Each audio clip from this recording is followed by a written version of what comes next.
Kali ini kita akan presentasi mengenai organisasi internasional. Nama saya Pagitan Lubis, NPM 1831123507400043. Oke, marilah kita saksikan videonya. Upaya United Nations Office on Drug and Crime atau UNODC dalam menanggulangi permasalahan narkoba di Indonesia. UNODC sebagai suatu organisasi internasional yang mempunyai tugas untuk melawan berbagai macam bentuk permasalahan narkoba dan kejahatan internasional. Perkembangan globalisasi dan kemajuan transportasi dan komunikasi memungkinkan pergerakan barang, jasa, dan manusia secara cepat dan mudah, termasuk komoditi ilegal seperti narkoba dan obat-obatan terlarang. Indonesia adalah negara yang terletak di kawasan Asia Tenggara yang tengah menghadapi permasalahan narkoba yang darurat. Indonesia saat ini menjadi negara tempat singgah dan tempat beredarnya narkoba dengan berbagai cara. UNODC diharapkan mampu untuk memberikan dukungan terhadap pemerintah negara-negara dari ancaman pengguna obat-obatan terlarang. Keberadaan narkoba dapat merusak kondisi masyarakat sehingga secara tidak langsung human security negara akan terganggu dengan adanya narkoba. Teori rezim internasional. Rezim internasional adalah suatu tatanan yang berisi kumpulan prinsip, norma, aturan, proses yang pembuatan keputusan baik bersifat eksplisit maupun implisit yang berkaitan dengan ekspektasi atau pengharapan aktor-aktor dan memuat kepentingan aktor tersebut dalam hubungan internasional. Terdapat 4 teori dalam rezim internasional, yakni teori struktural, game teori, teori fungsional, dan teori kognitif. Perbedaan utama dari rezim dengan institusi terletak pada siapa yang digolongkan menjadi aktor. Institusi melihat organisasi internasional sebagai aktor yang mencermati apa yang organisasi internasional lakukan, kontras dengan rezim yang melihat aktor yang utama adalah negara yang mana merupakan sumber yang mempengaruhi politik internasional. Konsep Transnational Organized Crime atau TOC. Transnational Organized Crime atau TOC adalah salah satu kejahatan terorganisir dalam cakupannya internasional atau melibatkan banyak negara. TOC ini sama halnya dengan sebuah organisasi internasional. Namun TOC ini adalah lebih bertujuan melakukan hal-hal ilegal seperti terorisme, perdagangan manusia, penjualan narkoba, pencucian uang, korupsi, perdagangan atau produksi senjata api ilegal, penyelundupan migran. Ada 6 karakter kejahatan internasional berdasarkan pertemuan internasional The World Ministerial Conference on Organized Crime di Nepal pada tahun 1994, yaitu A. 1. Suatu organisasi yang melakukan kejahatan atau group organization to commit crime. 2. Memiliki jaringan hierarkis atau hubungan personal yang memberikan kewenangan pemimpinnya untuk mengendalikan kelompok tersebut, atau hierarchical links or personal relationship which permit leader to control the group. 3. Kekerasan, intimidasi, dan korupsi digunakan untuk mendapatkan keuntungan untuk mengontrol daerah kekuasaan atau pasar.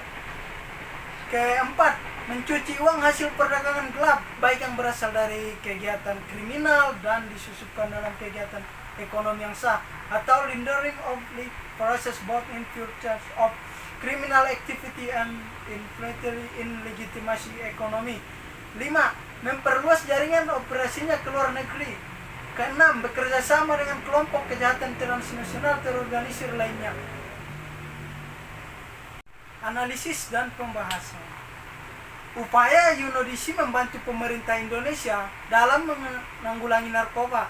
Ada beberapa cara dilakukan. Pertama, program alternatif development. Alternatif development adalah suatu langkah untuk mencegah dan memusnahkan penanaman gelap dan tanaman-tanaman yang mengandung narkotika melalui kebijakan pembangunan yang didesain khusus dalam konteks pembangunan berkelanjutan.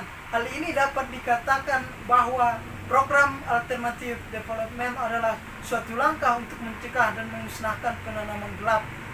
tanaman-tanaman yang mengandung narkotika melalui kebijakan pembangunan yang didesain dalam konteks pembangunan berkelanjutan. 2. Program alih profesi petani penanam ganja ke usaha yang legal dan produktif.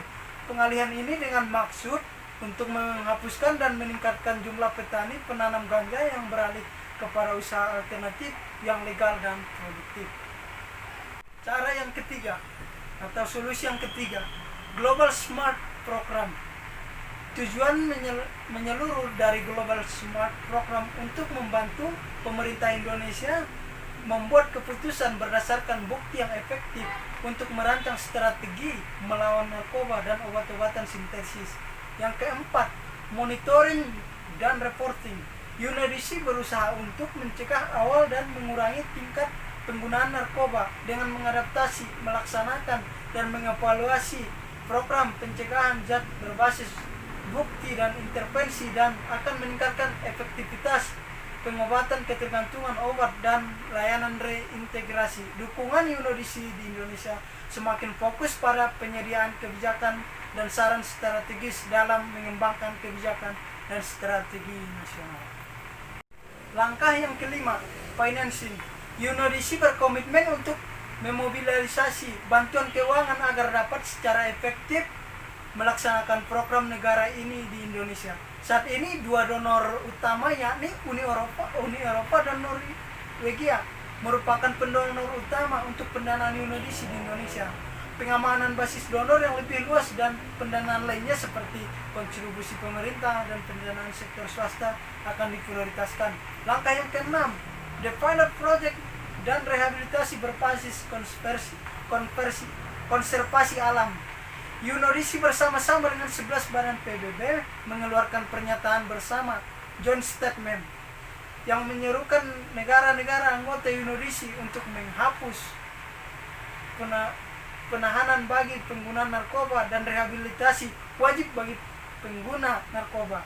UNODC Indonesia Program Advice meluncurkan program baru tersebut untuk mendukung pemerintah Indonesia dalam promosikan inisiatif ini. Program ini bertujuan untuk meningkatkan agenda reformasi peradilan pidana Indonesia dari pidana penjara menjadi rehabilitasi. Kesimpulan. Dari kesimpulan yang dapat kita ambil, Indonesia adalah salah satu negara anggota cukup aktif dalam memerangi narkoba. Hal ini sesuai dengan upaya UNODC di Indonesia, diantaranya program alternatif development yang digagas UNODC dilaksanakan di Provinsi Aceh sebagai alternatif mengurangi produksi ganja. Program ini mengajarkan petani ganja Aceh untuk beralih dari menanam ganja menjadi menanam tanaman jabon dan nilam. Program alternatif development adalah suatu langkah untuk mencegah dan memusnahkan penanaman gelap, tanaman-tanaman yang mengandung narkotika melalui kebijakan pembangunan yang didesain dalam konteks pembangunan berkelanjutan. Global Smart Program, Council Program Indonesia, program tingkat negara, dan pilot project. Oke, terima kasih. Thank you for watching.